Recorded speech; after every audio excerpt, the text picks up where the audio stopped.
These cooler temperatures have a lot of families heading out to nearby orchards for what's considered the official start of apple picking season.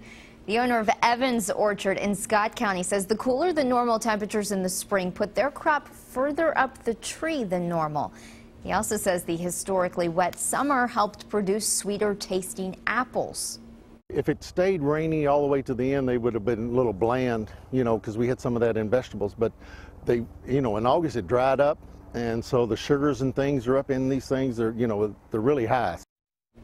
Next month, Evans Orchard will be the first in the state to sell a new apple variety. The apple, called the Ever Crisp, is a cross between a Fuji and a Honey Crisp and took nearly 3 years to grow. A Richmond couple is dead after what police are calling a murder-suicide that they say happened with their young daughter close by. I'm Michelle Chamberlain. I spoke to the mom and sister of a man who was murdered yesterday in Estill County. After a close game last week, the UK football team is getting a big test on the road at South Carolina. Tracking, alerting, protecting. This is WKYT News at 6. A community in shock. You're watching WKYT on the CW Lexington. I'm Kristen Kennedy. Tonight, Richmond police are investigating what they're calling a murder-suicide.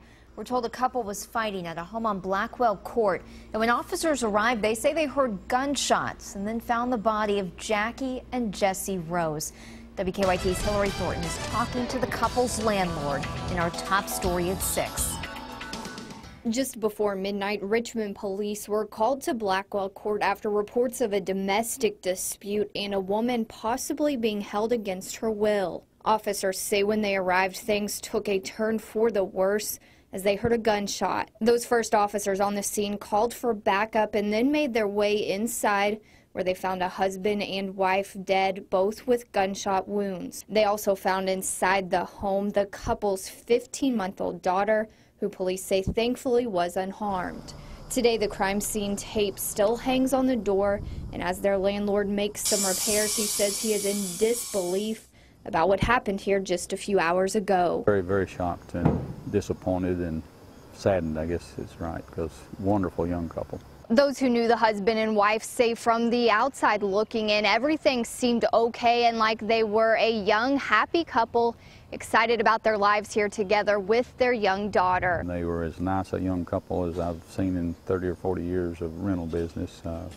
Saw no evidence of any discomfort or dissatisfaction, seemed to be happy, and had a little 1.5-year-old kid that was a beautiful little girl. R.T. Taylor says his tenants Jackie Rose and her husband Jesse were both dedicated hard workers in the community. Young lady was a 911 dispatcher and the boy was a worker in a factory, and he had been in the military. Leaving their community in shock and hearts heavy for their families, friends, and especially their daughter. Things like this happen everywhere else, but we don't really expect it to happen here, and I guess it does sometimes. In Richmond, Hillary Thornton, WKYT.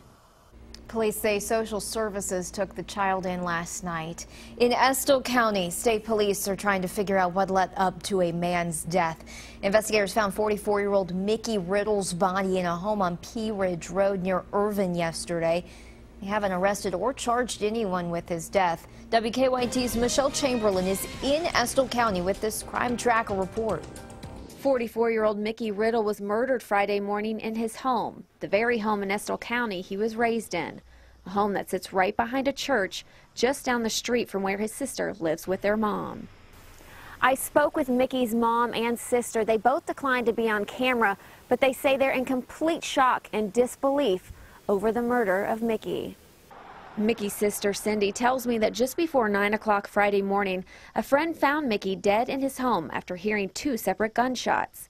She told me that a neighbor saw a purple van with gold trim around his home at the same time the shots were heard.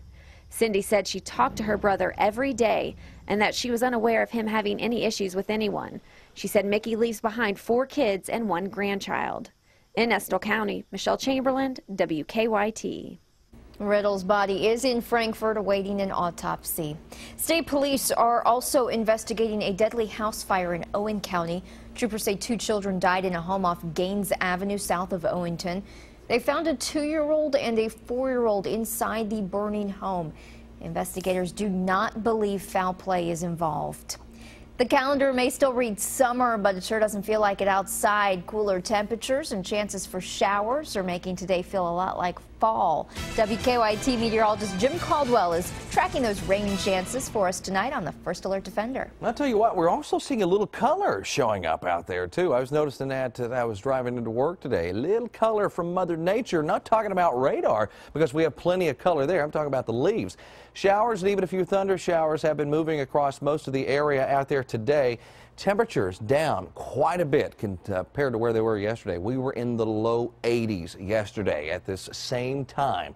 We were talking 81, 82 degrees. Now you're looking at 50s and low 60s with those showers. Let's get you a little tracking action going on here as we look out toward Moorhead and back toward Owensville as well.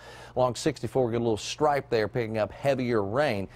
Down to the south a little more into Jackson County there into McKee and also into parts of Wolfe County along the Mountain Parkway. Another good shower showing up for those folks.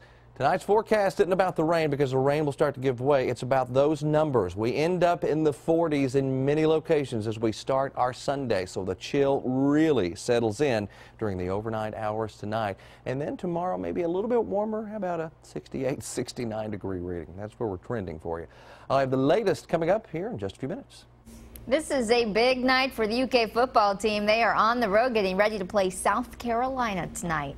The Cats are looking to end a 22 road game losing streak. Lee K. Howard joins us now with a look at what the Cats need to do to win. That's right. It is a big night because it's the first road game of the season, and the Cats haven't been good on the road for really some time. When it comes to the second game of the season, though, the Cats have won 17 straight, but they'll have to win their 18th in Columbia, South Carolina. They haven't won an SEC road game since 2009. You know, it's a great environment. The place is going to be rocking, but embrace it and run to the roar and have fun with it. You know, as long as we're focused on our task at hand and our job, then it's going to be a fun environment and a great experience for them. Kickoff is coming up at 7:30. We will have more coming up a little bit later in sports. Kristen? Lee K., you will see an unusual sight next Saturday, all planned in honor of a Jessamine County business owner remembered for his giving spirit. 2 years ago, Rick Corman passed away after a long battle with multiple myeloma. And to benefit his foundation, a couple of car lovers want to line the Corman runway with exotic vehicles. WKYT's Sam Dick is in Nicholasville. From above, it's not what you would expect to see along an airport runway. Cars and trucks of all kinds. If it's got wheels and you can push it, drive it, pull it, whatever, bring it, show it. It's all for good cause. I mean, it doesn't matter what your car looks like. Fun cars, muscle cars, cars built for speed, for show, and ones taking us back in time. All part of the second annual Against All Odds car show on September 19th in Nicholasville, benefiting the Richard J. Corman Multiple Myeloma Research Foundation. Chad Blair, friend of the late R.J. Corman, wanted to use his love of cars in a positive way. I wanted to make a difference so that people saw us for more than just doing burnouts on main roads and getting in trouble and acting a fool. If we give back to the community like Rick did, I'll never be able to give what he gave, but just a little bit at a time, it'll get bigger and bigger and bigger, and eventually, you never know, maybe I can give back a little chunk like he did. Last year, they had 300 vehicles on display at the airstrip. They'd like to double that number next Saturday. Jacob Howard will have a car on display. The biggest thing is the diversity. It just really brings everybody together, which is what the car world is supposed to be.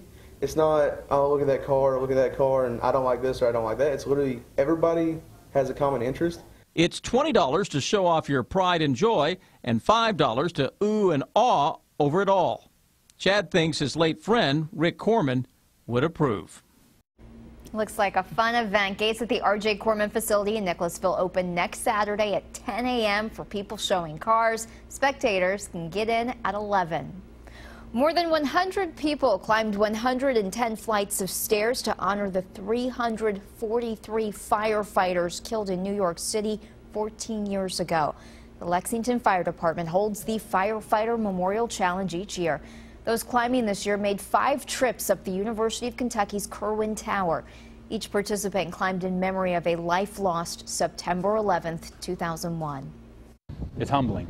It truly is. I can't imagine what was going through their mind, showing up on scene, seeing what they saw, and still going in that building. Knowing the outcome that happened, they probably knew that going in and still went in. But that's what we signed up for. We like to help other people. Money raised through today's climb helps maintain Lexington's Fallen Firefighters Memorial.